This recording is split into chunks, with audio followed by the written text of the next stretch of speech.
Ito naman po ang ating paddy hopper.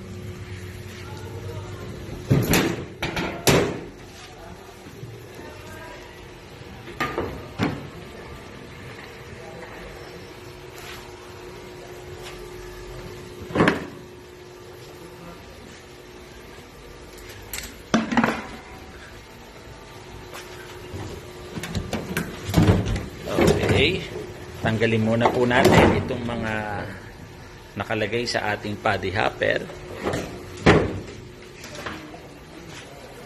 Okay.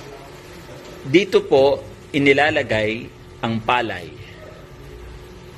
Pagka po nailagay natin ang palay, bago po natin ilagay ang palay, siguraduhin po natin na ang pinto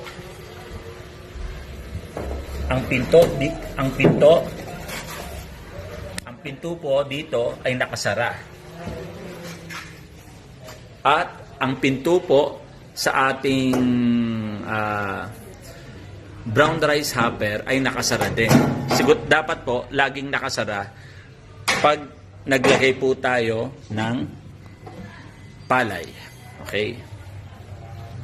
Paano po natin isasara? Ito po itutulak natin. Ganon din po ang function nito. Pag po hinatak natin, nabubuksan po ang pintuan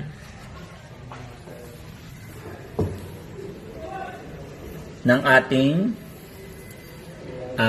palay hopper. Yan po, nakasara. Yan po, bumukas, sara, bukas, sara. Ano po ang ginawa ko?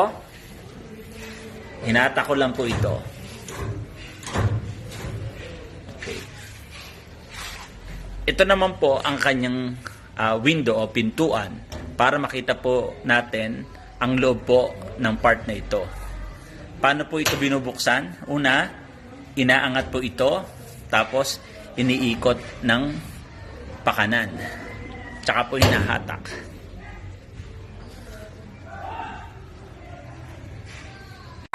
Ito naman po ang likod ng ating machine.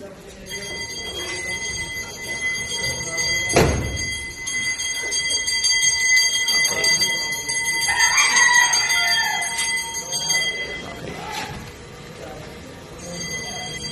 Ito po ang pulley ng ating polisher.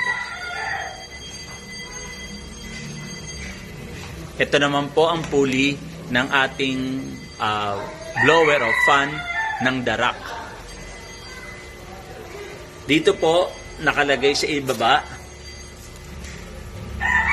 ang motor. So ang motor, ito po yung malaking motor, siya po ang nagpapatakbo sa ating polisher. Siya din po ang nagpapatakbo sa fan ng darak. At dun po sa likod, siya rin po ang nagpapatakbo ng ating haller o ng ating impeller.